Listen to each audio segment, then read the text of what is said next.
പിതാവിന്റെയും പുത്രന്റെയും പരിശുദ്ധാത്മാവിന്റെയും നാമത്തിൽ ആമേൻ. എന്റെ പ്രിയപ്പെട്ട, ഇന്ന് ഓഗസ്റ്റ് 26 ബുധനാഴ്ച. അമ്മേ പരിശുദ്ധ അമ്മേ, അമ്മേ പരിശുദ്ധ ദൈവമാതാവേ, കൃപാസനത്തിലൂടെ ഞങ്ങളുടെ ദേശത്തിനും അമ്മ മധ്യസ്ഥം തേടി തന്ന എല്ലാ അനുഗ്രഹങ്ങൾക്കും കൃപകൾക്കും ഞങ്ങളിപ്പോൾ ഹൃദയം നിറഞ്ഞ നന്ദി പറയുന്നു.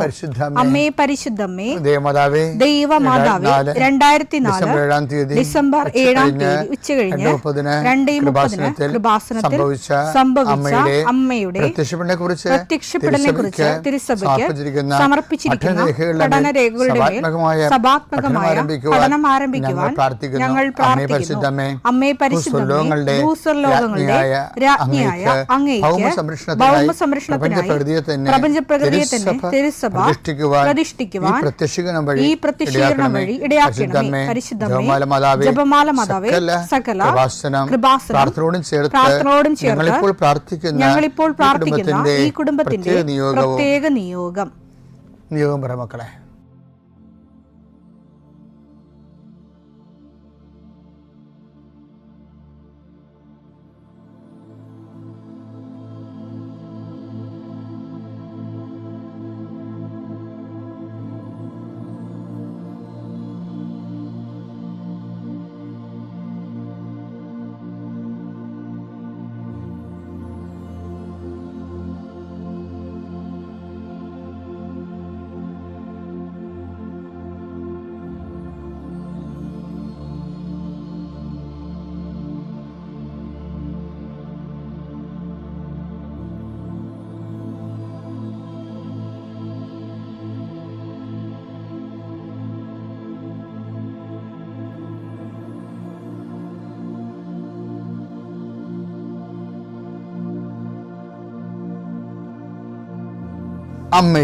അമ്മയുടെ പ്രത്യക്ഷീകരണത്തിന്റെ ഈ അനുഗ്രഹവേളയിൽ ഞങ്ങൾക്ക് സാധിച്ചു തരുവാൻ കനിയണമേ.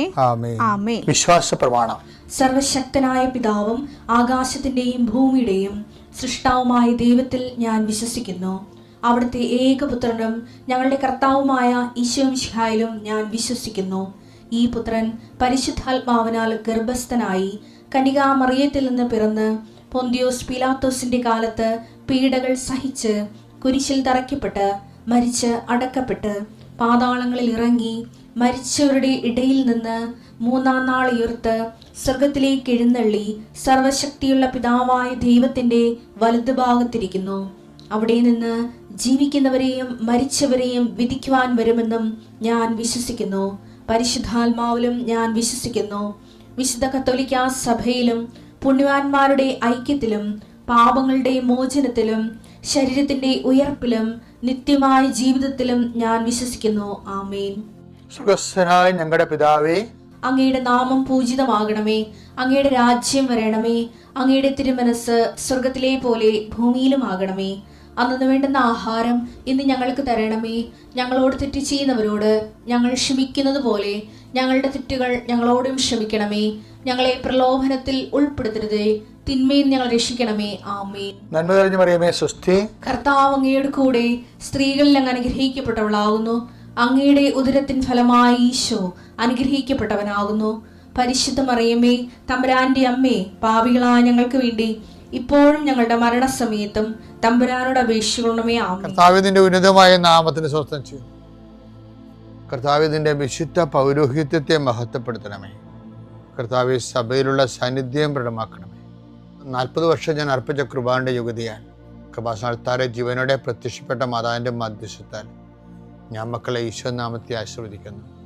കർത്താവെ, ജോലിയില്ലാത്തവര്, വീടില്ലാത്തവര്, ജീവിതത്തിൽ കലഹങ്ങളും പിന്നതുകൊണ്ട് പിരിഞ്ഞു താമസിക്കുന്ന ജീവിത പങ്കാളികളെ, കുഞ്ഞുങ്ങളുടെ തെറ്റായ അവസ്ഥകൾ കണ്ട് വിഷമിക്കുന്ന മാതാപിതാക്കന്മാരെ,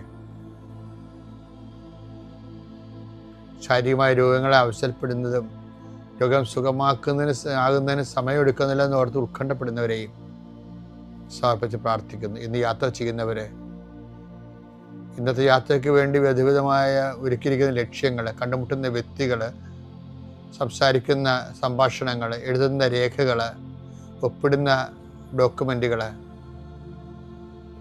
പങ്കെടുക്കുന്ന ഇൻ്റർവ്യൂകൾ, സെൻഡ് ചെയ്യുന്ന മെസ്സേജുകൾ എല്ലാം കർത്താവിൻ്റെ കൃപയാൽ നിറയപ്പെടാനും, നീ ഇന്ന് തിരികെ എത്തുന്ന സമയത്ത് കർത്താവിൻ്റെ കൃപ നിന്നെ നിറഞ്ഞു നിന്നുകൊണ്ട് സന്തോഷം വന്ന് ഉറങ്ങുവാനും, ഇന്നത്തെ ദിവസം മുൻനിർത്തി നീ കണ്ടുമുട്ടുന്ന ഓരോ നിമിഷങ്ങളെയും, നിൻ്റെ ഓരോ സമയങ്ങളെയും, സന്ദർഭങ്ങളെയും, എല്ലാം സംരംഭങ്ങളെയും പരിശുദ്ധമ്മ ദൈവമാതാവിൻ്റെ മധ്യസ്ഥത്തിൽ രാത്രിയും തിരിച്ചെത്തുന്നവരെ കർത്താവിൻ്റെ നാമത്തിൽ മാതാവിൻ്റെ മധ്യസ്ഥതയിൽ ഞാൻ നിൻ്റെ ജീവിതത്തെയും നിൻ്റെ കുടുംബത്തെയും ഈശോ നാമത്തെ ആശീർവദിക്കുന്നു. നമ്മൾ വേണ്ട സമയത്ത് അനുഗ്രഹവും കൃപാവരം ലഭിക്കാൻ കൃപയുടെ സിംഹാസനം വാഗ്ദാനപ്പെടുത്തി സമീപിക്കാൻ പറഞ്ഞു.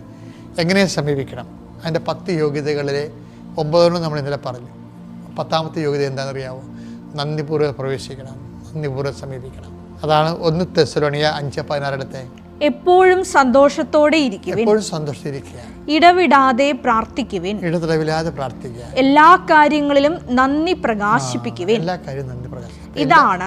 ഇതാണ് യേശുക്രിസ്തുവിൽ നിങ്ങളെ സംബന്ധിച്ചുള്ള ദൈവഹിതം. നിങ്ങളെ സംബന്ധിക്കുന്ന ദൈവഹിതം. നമ്മളെ എല്ലാ വിഷയത്തിനും നമുക്കൊരു മോശം വന്നാൽ, ഇപ്പം ഞാൻ ഈ നന്ദി പ്രകാശിപ്പിക്കുന്നതിന് ഞാൻ പറയുന്ന കാര്യം എന്താണെന്നറിയോ? ഞാൻ നിങ്ങളോട് പറഞ്ഞിട്ടുണ്ടത്, എൻ്റെ 15ാമത്തെ വയസ്സ്, ഞാൻ ഇപ്പോൾ SLC പഠിക്കുമ്പോഴാണ് അപ്പം മരിച്ചത്. അപ്പോൾ എനിക്ക് താങ്ങാനേ പറ്റത്തില്ലായിരുന്നു. പക്ഷേ സെമിനാരി പോയിട്ട് ഒറ്റക്കാണ് പോയത്. സെമിനാരി ചേർന്ന് കൊണ്ടൊന്നും ആക്കാൻ ആരില്ലായിരുന്നു. അപ്പം നിക്കറക്കിട്ടാണ് പോയത് അവിടെ സെമിനാരി. അവിടെ ചെന്നിട്ടാണ് മുണ്ടൊക്കെ വാങ്ങിച്ചത്. അപ്പോൾ അവിടെ എന്ത് പ്രശ്നം വെച്ചാൽ, അവിടെ ചെല്ലുമ്പോഴേ നമുക്ക് അപ്പനില്ലാതെ പറയാനായി. ഞാൻ എൻ്റെ അമ്മയ്ക്ക് ചെവി കേൾക്കാൻ പാടില്ലായിരുന്നു. അവരുടെ അമ്മയോട് ഒരു കാര്യം പറഞ്ഞ് ഞാൻ ജീവിച്ചിട്ടില്ല. എല്ലാം അപ്പനോടാണ് പറഞ്ഞ് ജീവിച്ചിരിക്കണത്. നിങ്ങളെല്ലാം അമ്മയോടല്ലേ പറയണത്. ഇപ്പം എൻ്റെ അമ്മയ്ക്ക് ചെവി കേൾക്കാൻ പാടില്ലാഞ്ഞ കാരണം എനിക്ക് അമ്മയോടൊന്നും പറഞ്ഞിട്ട് കാര്യമില്ല. പറഞ്ഞാലും അമ്മയ്ക്ക് പ്രധാനമുള്ള കാര്യങ്ങളാണ് അമ്മയോട് പറയണത്. സ്വരത്തിലൊക്കെ പറയേണ്ടി വരും. അപ്പം അപ്പനോടാണ് അതിലെല്ലാം പറയണത്. പക്ഷേ എനിക്ക് പറയാൻ ആളില്ലാതെ ഞാൻ ഇങ്ങനെ വിമ്മി പൊട്ടി ഇങ്ങനെ 2 മാസം സെമിനാരി കരഞ്ഞിട്ടുണ്ട്. പക്ഷെ കുറേ നാൾ കഴിഞ്ഞ് ഞാൻ അതിനെ അതിജീവിച്ച് കുറേ നാൾ കഴിഞ്ഞപ്പോൾ എനിക്ക് മനസ്സിലായി, ഈശോ എനിക്കൊരു ബോധം തന്നതാണ്. അപ്പൻ ഉണ്ടായിരുന്നെങ്കിൽ തീർച്ചയായിട്ടും എന്നെ ഒരു ഇടവക വികാരിയാക്കത്തില്ല. അപ്പൻ എന്നോട് എപ്പോഴും പറഞ്ഞുകൊണ്ടിരുന്നു, നീ മിഷണറി പോകണം എന്ന് പറഞ്ഞു. അപ്പം ഞാൻ മിഷണറി തന്നെ പോയി ചേർന്നത്. അപ്പൻ്റെ ആഗ്രഹമുള്ള കാരണം ഞാൻ അപ്പം മരിച്ചിട്ടും ഞാൻ സെമിനാരി പോയി ചേർന്നത് മിഷണറിയിലാണ്. മിഷൻ കോഴിക്കോട് രൂപതയിലും അതുപോലെ തന്നെ IMSലൊക്കെയാണ് പോയി ചേർന്നത്. അപ്പോൾ അവിടെയൊക്കെ എന്തോ എനിക്ക് കുറച്ച് മാർക്ക് കുറവായിരുന്നു. അതിൻ്റെ പേരിൽ ആണ് അവിടെ നിന്നെല്ലാം എന്നെ എടുത്തില്ല.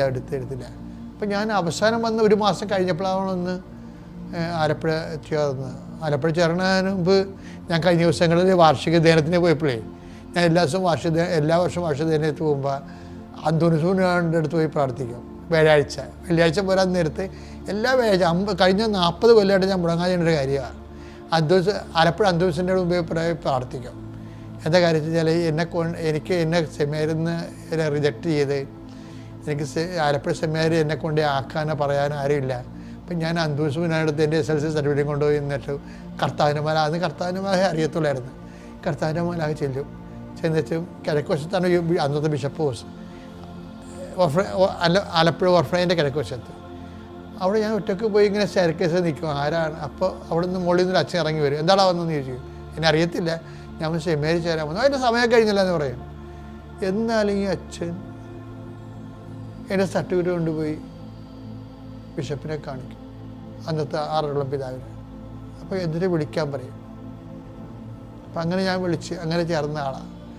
അപ്പോൾ അന്തോണിസാണ് എന്നെ ചേർത്തത്. അതുകൊണ്ട് ഞാൻ എല്ലാ വർഷവും അന്തോണിസിൻ്റെ അടുത്ത് വാർഷിക ധ്യാനം കഴിയണതിൻ്റെ തലേദിവസം അന്തോണിസിൻ്റെ അടുത്ത് പോയി നന്ദി പറയും. ഇത് പിന്നെ ഞാൻ സെമിനാരി പ്രാർത്ഥിക്കുന്ന സ്ഥലമുണ്ട്. രാത്രി 2 മണിക്ക് മൂന്നാമത്തെ നിലയിൽ കൂടി കയറി കയറിയിട്ട് ഒറ്റക്ക് നിന്ന് പ്രാർത്ഥിക്കുന്ന സ്ഥലമുണ്ട്. കഴിഞ്ഞ 40 വർഷമായിട്ട് ഞാൻ മുടങ്ങാതെ കഴിഞ്ഞ വ്യാഴാഴ്ച ആ സെമിനാരിയുടെ 3-ാം നിലയിൽ പോയി ഒരു ജപമാല എത്തിച്ചിട്ട് പോരും.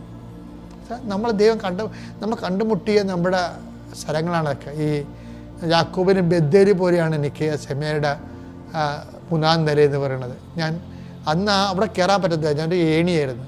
അത് എല്ലാവരും ഉറങ്ങിക്കിടക്കുമ്പോൾ ഞാൻ ഒറ്റയ്ക്ക് കയറി പോകണമായിരുന്നു. അവിടെ പോയി ഇരിക്കും, കുറേ നേരം നിലാവിൽ നോക്കി പ്രാർത്ഥിച്ചിട്ട് വരും. അത് 1 മണിക്കൂറൊക്കെ പ്രാർത്ഥിക്കുമായിരുന്നു. അതുകൊണ്ടാണ് കർത്താവ് എന്നെ ശുശ്രൂഷയ്ക്ക് എടുത്തപ്പോൾ ഇപ്പോൾ ഞാനൊരു മിഷണറി പോലെ തന്നെയാണ്. അത് ഇടവക കാര്യമാണ്. അപ്പം ദൈവം വിചാരിച്ച ഇതെല്ലാം നടക്കും. പക്ഷെ അപ്പനുണ്ടെങ്കിൽ ഈ ഇടവക വികാരിയായിട്ട് വിടത്തില്ല. അപ്പം പല ഇടവക വികാരിയുമായിട്ട് ഗുസ്തിയായിരുന്നു. അതുകൊണ്ടായിരിക്കും ചിലപ്പോൾ അറിയത്ത് സംഘത്തിൻ്റെയൊക്കെ വലിയ ഈ കോപ്പറേറ്റീവ് സൊസൈറ്റിയുടെയൊക്കെ ബോർഡ് മെമ്പറായിരിക്കും. പിന്നെ പള്ളിയിലെ വിഷയങ്ങളൊക്കെ ഉണ്ടായിരുന്നു. അപ്പോൾ കുറേ അപ്പം അതുകൊണ്ട് ഇവർ ഭയങ്കര ഈ പള്ളിയിലെ ഒരു വേറെ സെറ്റപ്പാണല്ലോ.